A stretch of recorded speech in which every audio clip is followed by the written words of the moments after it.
የኑሮ ውድነት የበረታባቸው የኢትዮጵያ አስተማሪዎችን ለመርዳት ይቋቋማል የተባለው የመምህራን ህብረት ስራ ባንክ በሚቀጥለው ዓመት ስራ ሊጀምር እንደሚችል የትምህርት ሚኒስትሩ ብርሃኑ ነጋ ፍንጭ ሰጡ። መንግስት ለአስተማሪዎች ለቤት መስሪያ የሚሆን መሬት ቢያቀርብ የሚቋቋመው ባንክ በአነስተኛ ወለድ ብድር የሚሰጥ ይሆናል። ፕሮፌሰር ብርሃኑ ባንኩ በሚቀጥለው ዓመት ስራ ሊጀምር እንደሚችል ተስፋቸውን የገለጹት ትላንት ማክሰኞ የትምህርት ሚኒስቴርን የ2017 የ9 ወራት የእቅድ አፈጻጸም በህዝብ ተወካዮች ምክር ቤት ባቀረቡበት ወቅት ነው። በህዝብ ተወካዮች ምክር ቤት የአማራ ብሔራዊ ንቅናቄ አብን ተወካይ ዶክተር ደሳለኝ ጫኔ የኢትዮጵያ መምህራን የሚከፈላቸው ደሞዝ ልጆቻቸው ለመመገብ ለማስተማርና ልብስ ለመቀየር እንኳ የሚበቃ እንዳልሆነ ተችተዋል። ለመምህራን የሚከፈለው ዝቅተኛ ደሞዝ በስራ ተነሳሽነታቸው ላይ ጭምር የከፋ ተጽዕኖ እንደሚኖረው የጠቀሱት ደሳለኝ ትምህርት ሚኒስቴር ማሻሻያ እንዲደረግ ግፊት ማድረግ እንደሚኖርበት አሳስበዋል። ኢትዮጵያ ለመምህራን የምትከፍለው ደሞዝ በምንም መስፈርት በቂ እንዳልሆነ የትምህርት ሚኒስትሩ ብርሃኑ ነጋ አምነዋል። ነገር ግን መስሪያ ቤታቸው በተናጠል የደሞዝ ማሻሻያ ማድረግ እንደማይችል ለምክር ቤቱ ያስረዱት የትምህርት ሚኒስትሩ መንግስት ለአስተማሪዎች የደሞዝ ጭማሪ አድርጎ ችግሩን የመፍታት እድሉ የረጅም ጊዜ ህልም እንደሆነ ተናግረዋል። በተለይ በክልሎች በኩል በመንግስት መሬት በሚያገኙ መምህራን ላይ ለመስራት የሚያስችል ፋይናንሲንግ እንዲያገኙ ምን እናድርግ በሚል ሐሳብ የመምህራን ባንክ ለማቋቋም መታሰቡን ለምክር ቤቱ አስረድተዋል። እኛ ተስፋ የምናደርገው በሚቀጥለው ዓመት መምህራን የራሳቸው የህብረት ስራ ባንክ እንዲኖራቸው አድርገን ቢያንስ ሰብስላይድድ የሆነ ወለድ ኖሯቸው ቤት በሚሰራ ጊዜ ብድር እንዲያገኙ ለማድረግ እየሞከር ነው ሲለው ፕሮፌሰር ብርሃኑ አብራርተዋል። በመቀሌ የሚገኘው አንድነት ትምህርት ቤት በጦርነት የተፈናቀሉ ዜጎች መጠለያ ሆኗል። በትላንትናው የምክር ቤት ውሎ ከተነሱ ጉዳዮች መካከል በግጭት ምክንያት ከትምህርት ገበታ ውጭ የሆኑ ተማሪዎች ቁጥር እና ችግሩን እንዴት ይፈታል የሚል ይገኝበታል። ከ9 ሚሊዮን በላይ የኢትዮጵያ ልጆች በሰው ሰራሽና የተፈጥሮ አደጋዎች ከትምህርት ቤት ውጭ መሆናቸውን የተባበሩት መንግስታት የህፃናት መርጃ ድርጅት ዩኒሴፍ በታህሳስ 2017 ይፋ አድርጓል። ግጭት፣ ብጥብጥ፣ የተፈጥሮ አደጋዎችና መፈናቀል የኢትዮጵያ ልጆች ከትምህርት ያራቁት ዋነኛ ምክንያቶች ናቸው። በሪፖርቱ መሰረት በአማራ ክልል 4.4 ሚሊዮን፣ በኦሮሚያ ክልል 3.2 ሚሊዮን፣ በትግራይ ክልል 1.2 ሚሊዮን የኢትዮጵያ ልጆች ትምህርት ቤት አይሄዱም። ከትምህርት ቤት ውጭ የሆኑ ተማሪዎችን ቁጥር በተባበሩት መንግስታት የህፃናት መርጃ ድርጅት እስከ 10 ሚሊዮን ያደርሰዋል ያሉት ደሳለኝ ጫኔ ሰላም እስኪሰፍን ድረስ ምን እየተሰራ እንደሆነ ጠይቀዋል። ፕሮፌሰር ብርሃኑ ግን በተባበሩት መንግስታት ሪፖርት የተጠቀሰውን ቁጥር በፍጹም አላምንም ሲሉ ተናግረዋል። ቢያንስ 7.2 ሚሊዮን ልጆቻችን ከትምህርት ቤት አለመምጣታቸው በጣም ሊያሳስበን የሚገባ ጉዳይ ነው ሲሉ ተደምጠው ይህ በእንዲህ እንዳለ አሜሪካ በኤርትራ የሚገኘው ኤምባሲዋን ጨምራ ወደ 30 የሚጠጉ በዓለም ዙሪያ የሚገኘው ዲፕሎማቲክ ጽሕፈት ቤቷን ልትዘጋ መሆኑን ሮይተርስ የአገሪቱን የውጭ ጉዳይ መስሪያ ቤት ሰነድ ጠቅሶ ዘገበ።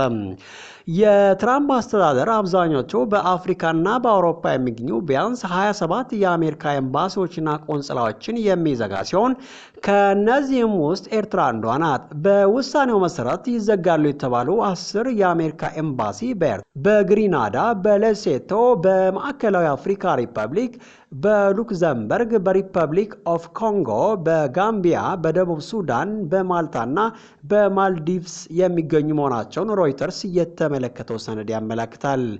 ኤርትራ ለረጅም ዓመታት ከአሜሪካ ያላት ዲፕሎማሲያዊ ግንኙነት የቀዘቀዘ ከመሆኑ በተጨማሪ አስመራ ያለው የአሜሪካ ኤምባሲ የሚመራው በአምባሳደር ሳይሆን በጉዳይ አስፈጻሚ ደረጃ ነው ብለዋል።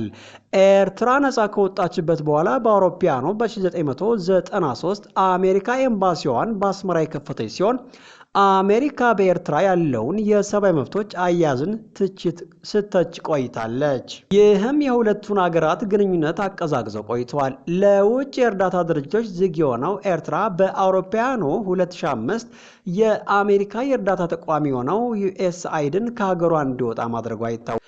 በሁለቱ ሀገራት መካከል በነበረው የዲፕሎማሲ አለመግባባት ምክንያት የአሜሪካ ኤምባሲ ከአስመራ ውስጥ የነበረውን ቪዛ አገልግሎት አቋርጧል።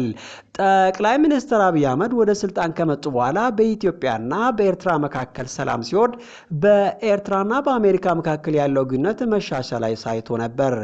ነገር ግን ኤርትራ ሰራዊቷን ወደ ትግራይ በማሰማራት ከኢትዮጵያ መንግስት ጎን ሆነው በትግራይ ውስጥ የተካሄደውን ደም አፋሳሽ ጦርነት ውስጥ በመሳተፏ አሜሪካ ተቃውሞ ከማሰማት አልፎ በኤርትራ ባለስልጣናትና ተቋማት ላይ ማዕቀብ ጥላለች።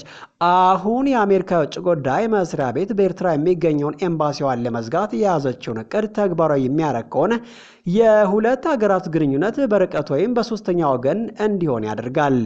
በተጨማሪም ከሚዘጉ 17 የአሜሪካ ቆንስላዎች መካከል ከ12 የሚበልጡ በአውሮፓ የሚገኙ ናቸው። ቀሪዎቹ በደቡብ ኮሪያ ቡሳን፣ በደቡብ አፍሪካ ደርባን፣ በኢንዶኔዥያ ሜዳን እና በካሜሮን ዱዋላ የሚገኙ ናቸው። ከሚዘጉ ኤምባሲዎችና ቆንስላዎች ባሻገር ኤምባሲና በርካታ ቆንስላዎችን በመያዝ ግዙፍ የዲፕሎማቲክ ስራ በሚከናወንባቸው እንደ ጃፓን እና ካናዳ ያሉ ተልእኮዎችን በማዋሃድ መጠናቸውን የመቀነስ ሀሳብ አለ። በተጨማሪም ሰነድ ከፍተኛ ወጪ በማስወጣት ውድ የዲፕሎማሲ ተልእኮ የተመደበባቸው ናቸው ያላቸውን በሞቃዲሾ ሶማሊያና በኢራቅ ያሉ የዲፕሎማቲክ አባላትን መጠን የመቀነስ ሀሳብ መቅረቡን አመላክተዋል። ትራምፕ ወደ ፕሬዝዳንትነት ከተመለሱ በኋላ የአሜሪካ መንግስት በተለያዩ መስኮች ከሀገሪቱ ፍላጎት ጋር አይጣጣምም ላላቻቸው ተቋማት በመዝጋትና እርዳታዎችን በማቋረጥ ላይ ይገኛል። በዚህ የትራምፕ የቅርብ ሰው በመሆን ማርክ ሮቢዮ የሚመራው የአሜሪካ የውጭ ጉዳይ መስሪያ ቤት በጀት እስከ ግማሽ የሚደርሰውን እንደሚቀነስ ሮይተርስ የተመለከተውን የመስሪያ ቤቱን ሰነድ ጠቅሶ አመላክቷል።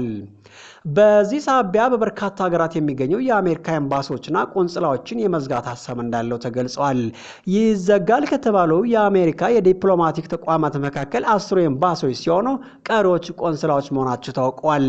የአሜሪካ መንግስት ለውጭ ጉዳይ መስሪያ ቤት ከሚያወጣው ገንዘብ ወደ 300 ቢሊዮን ዶላር የሚጠጋ ገንዘብ ለመቀነስ አቅደው የበጀት ጥያቄውን ለሀገሪቱ ምክር ቤት ለማቅረብ እየተዘጋጀ ነው።